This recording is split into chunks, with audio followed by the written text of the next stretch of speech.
1,00,000 మంది శివభక్తులతో కలిసి మహారుద్రాక్ష పూజలో పాల్గొనండి. వెంటనే కాల్ చేసి మీ పేరును నమోదు చేసుకోండి. సుమన్ టీవీ ప్రేక్షకులకు నమస్కారం.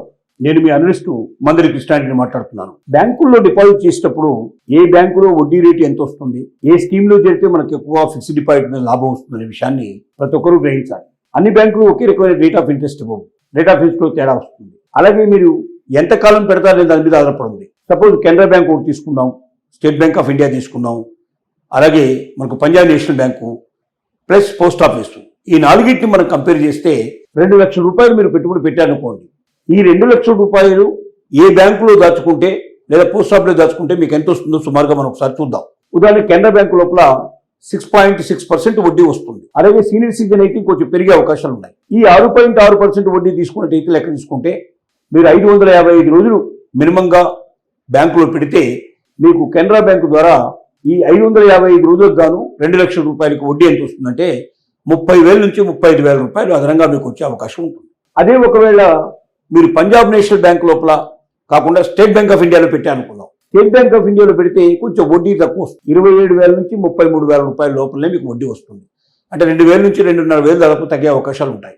ఎందుకు అంటే స్టేట్ బ్యాంక్ ఆఫ్ ఇండియా ఇవాళ భారతదేశంలో నెంబర్ 1 అతిపెద్దది, అలాగే ప్రపంచంలో నెంబర్ 2 ప్లేస్లో ఉన్నటువంటిది. ఇంత పెద్ద బ్యాంకులో ఇది భారత ప్రభుత్వానికి కావాల్సిన నిధులు సమకూరుస్తూ, భారత ప్రభుత్వం యొక్క నిధులన్నీ కూడా స్టేట్ బ్యాంక్ ఆఫ్ ఇండియాలో ఉంటాయి.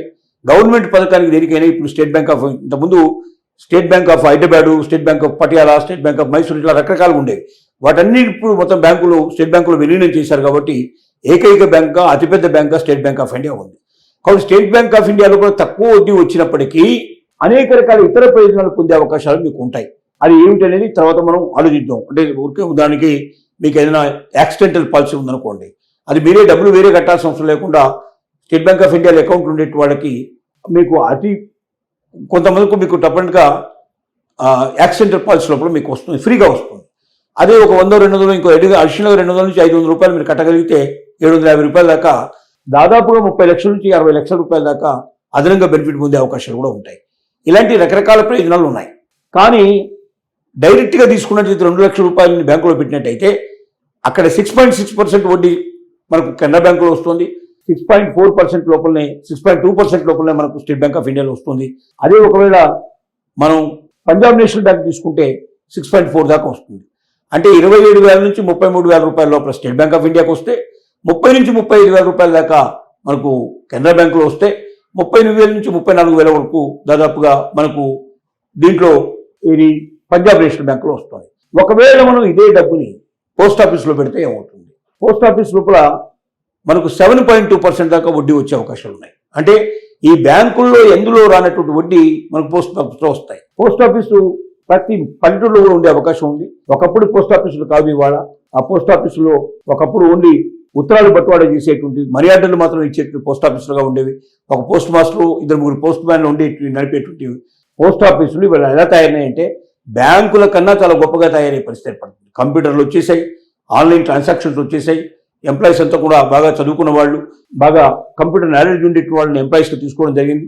ఒక బ్యాంకు ఏ రకంగా పటిష్టంగా పనిచేస్తుందో అదే రకంగా ఇవాళ పోస్ట్ ఆఫీసులు కూడా చాలా భద్రత కలిగి పటిష్టంగా పనిచేయడం కాకుండా మీరు డబ్బులు ఆన్లైన్లో వేయొచ్చు, ఆన్లైన్లో తీసుకునే ప్రాబ్లమ్స్ కూడా ఉంది. అలాగే అనేక రకాల స్కీముల ద్వారా ఎంతో ఫిక్స్డ్ డిపాజిట్, రకరకాల ఫిక్స్డ్ డిపాజిట్ల ద్వారా విపరీతమైన డబ్బు ప్రజలకు అందినట్టుగా కూడా చేసే అవకాశాన్ని పోస్ట్ ఆఫీస్లో కలిగించడం జరిగింది. కాబట్టి పోస్ట్ ఆఫీస్లో ఇదే డబ్బు 2 లక్షల రూపాయల నుంచి 5 ఏళ్ల దాకా మనం దానికి అందించకుండా ఉంటే బ్యాంకుల కన్నా చాలా అధిక శాతం వడ్డీ మనకు వచ్చే అవకాశం ఉంది. మీ దగ్గర డబ్బు ఉన్నప్పుడు ఫిక్స్డ్ డిపాజిట్ చేయాలనుకుంటున్నప్పుడు బ్యాంకులు ముఖ్యమా లేదా పోస్ట్ ఆఫీస్ ముఖ్యమా, ఏది భద్రత ఎక్కువ కలిగిందని మనం కంపేర్ చేస్తే ఖచ్చితంగా పోస్ట్ ఆఫీసుల కన్నా, పోస్ట్ ఆఫీసులు మనకు బ్యాంకుల కన్నా మిన్నని మనం చెప్పుకోవాలి. ఎందుకంటే బ్యాంకుల్లో మీరు ఎంత డబ్బు పెట్టినా 5 లక్షల పైన మీరు ఎంత డబ్బు పెట్టినా ఒకవేళ బ్యాంకు దివాలా తీస్తే మీ చేతికి 5 లక్షలు మాత్రం వస్తాయి. ఎందుకంటే reserve bank of India rule ప్రకారంగా ఏ బ్యాంక్ అయినా సరే తన దగ్గర డిపాజిటర్ ఒక డిపాజిట్ చేసినప్పుడు అతనికి 5 లక్షల రూపాయల వరకు ఇన్సూరెన్స్ ఇచ్చేట్టుగా ఒక ఇన్సూరెన్స్ పాలసీని రూపొందించుకున్నాయి. దానికి డబ్బు కట్టేస్తారు. అంటే మీ డబ్బు 5 లక్షల వరకు సురక్షితం. కానీ 5 లక్షల పైన ఎంత డబ్బు పెట్టినా రేపు ఒకవేళ అది నష్టం వచ్చినా లేకపోతే ఇంకో రకంగా మునిగిపోయినా ఆ బ్యాంకు దివాలా తీసి బయట తీస్తే చాలా బ్యాంకులు అట్లా దివాలా తీసినవి ఉన్నాయి. నేషనల్ బ్యాంక్స్ దివాలా తీసినవి ఉన్నాయి, స్టేట్కి సంబంధించిన బ్యాంకులు ఉన్నాయి, ప్రైవేట్ బ్యాంకులు ఉన్నాయి, కోఆపరేటివ్ బ్యాంకులు అయితే చెప్పడానికి వీల్లేదు.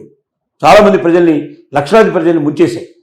కాబట్టి పోస్ట్ ఆఫీస్లో మాత్రం మీరు ఎంత డబ్బు పెడతారు, 5 లక్షలు పెట్టినా, 50 లక్షలు పెట్టినా, కోటి రూపాయలు పెట్టినా ₹1 ఎక్కడికి పోకుండా సెంట్రల్ గవర్నమెంట్ మీ చేతిలోకి తీసుకొచ్చేస్తుంది. అంటే 100% సెంట్రల్ బ్యాంకు నడిపెట్టినట్టే, కేంద్ర ప్రభుత్వం కింద నడిపెట్టిన బ్యాంక్ ఏంటి అంటే పోస్ట్ ఆఫీసే. అదే ఒక బ్యాంకులు అయితే 51% మాత్రమే నేషనలైజ్ బ్యాంకు లోపల మరి ప్రభుత్వానికి దానికి సంబంధించిన దాని వాటాలు ఉంటాయి. 49% వాటాలు ప్రైవేట్ వాళ్ళకి ఇస్తారు. అలాగే ప్రైవేట్ బ్యాంక్ అయితే 100% ప్రైవేట్ వాటాలు ఉంటాయి. వాళ్ళు ఓన్లీ కస్టమర్ని డబ్బు మీద ఎంత సంపాదించుకోవాలని ఆలోచన చేస్తారు తప్ప కస్టమర్కి వచ్చేటువంటి లాభం ఏంటి, రేపొద్దున ఒకవేళ బ్యాంకు మునిగిపోతే కస్టమర్కి తన డబ్బులకు ఎట్లా మనం సెక్యూరిటీ ఇవ్వస్తున్నట్టు ఆలోచన వాడు చేయడం లేదు. కాబట్టి పోస్ట్ ఆఫీసులు నమ్ముకుంటే మీకు 100% మీ డబ్బు మీ చేతిలో ఉంటుంది. పోస్ట్ ఆఫీస్ కాకుండా మీరు బ్యాంకులు నమ్ముకుంటే 5 లక్షల వరకు మాత్రమే పరిమితంగా ఉంటుంది. కానీ వడ్డీ రేట్లలో ఒక్కోసారి కొంచెం ఎక్కువ, కొంచెం తక్కువ కనబడచ్చు. ముఖ్యంగా సీనియర్ సిటిజన్స్ 1కి 10 సార్లు ఆలోచించుకోవాలి. ప్రతి బ్యాంకులో కూడా, పోస్ట్ ఆఫీస్లో కూడా సీనియర్ సిటిజన్స్కి మామూలు వ్యక్తుల కన్నా కూడా 0.5% నుంచి 1%, 1.5% దాకా కూడా అధికంగా వడ్డీ రేట్ ఇచ్చే అవకాశాలు ఉన్నాయి. వాళ్ళ కోసం ప్రత్యేకమైన స్కీములు రన్ చేస్తున్నారు. కాబట్టి ప్రతి బ్యాంకుని మీరు ఉదాహరణగా ఈ 3-4 బ్యాంకులు తీసుకుంటే, స్టేట్ బ్యాంక్ ఆఫ్ ఇండియా తప్పనిసరిగా వెళ్ళి కనుక్కోండి. తర్వాత ఇంకేదైనా 2 ప్రైవేట్ బ్యాంకులు, మనకు కెనరా బ్యాంక్ ఒకటి, అలాగే మనకు మరి పంజాబ్ నేషనల్ బ్యాంక్ ఇట్లాగా ఉన్నాయి. వీటిలో కనుక్కొని ఆ తర్వాత పోస్ట్ ఆఫీస్లో కనుక్కోండి. ఎక్కడ మీకు ఎక్కువ అనిపిస్తే, ఎక్కువ మీకు భద్రత ఎక్కడైతే ఉంటుందో దానిలో మీరు పెట్టుబడి పెట్టే ప్రయత్నం చేయండి. ముఖ్యంగా పోస్ట్ ఆఫీస్లో మీరు పెట్టే ప్రతి రూపాయిని వాళ్ళు ఓన్లీ ప్రభుత్వానికి సంబంధించిన రోడ్లు, డ్రైనేజు, వాటరు, ఎలక్ట్రిసిటీ, ఇంకా రకరకాల ప్రాజెక్టుల మీద పెడతారు. కాబట్టి ఆ డబ్బులు గవర్నమెంట్గా ఇస్తారు కాబట్టి 100% సెక్యూర్గా ఉంటాయి. మనకి ఏ రకమైన నష్టం దాంతో లేదు. కేంద్ర ప్రభుత్వం మనకు భరోసా ఇస్తుంది కాబట్టి మన డబ్బు మనకు భద్రంగా పెట్టుబడి పెట్టుకున్నట్టుగానే ఉంటుంది. కాబట్టి ఎవరు కూడా నష్టపోయే అవకాశం ఉండదు. కాబట్టి కంపేర్ చేయండి. ఏదైనా పెట్టుబడి పెట్టాలనుకున్నప్పుడు మీ దగ్గర డబ్బు ఉన్నప్పుడు ఊరికి గబ్బుకొని తీసుకెళ్లి బ్యాంకులు పెట్టడం కాదు. ఏ బ్యాంకు ఎక్కువ వడ్డీ రేట్ ఇస్తుంది, ఏ పథకంలో అయితే వడ్డీ రేట్ ఎక్కువ వస్తుంది, మనకు ఒక 5 ఏళ్ళు మనం భద్రంగా పెట్టుకుంటే 5 ఏళ్ల తర్వాత పోస్ట్ ఆఫీస్లో ఎంత వస్తుంది, ఎస్బీఐలో ఎంత వస్తుంది, కెనరా బ్యాంకులో ఎంత వస్తుంది, అలాగే మనకు పంజాబ్ నేషనల్ బ్యాంకులో ఎంత వస్తుంది. ఒక్కసారి మీరు ఆన్లైన్లో కొట్టి చూసుకుంటే ఆన్లైన్లో మీకు వివరాలన్నీ దొరుకుతాయి. మీరు ఎక్కడికి వెళ్ళాల్సిన అవసరం లేదు. ఆ చెక్ చేసుకున్నాక దేంట్లో ఎక్కువ మనకు లాభాలు వస్తున్నాయో, ఏది మనకు సురక్షితమో 1-10 సార్లు ఆలోచించుకొని మీరు పెట్టుబడి పెట్టుకోండి. తద్వారా మీ డబ్బును రెట్టింపు చేసుకునే ప్రయత్నం మీరు చేయమని కోరుతున్నాం.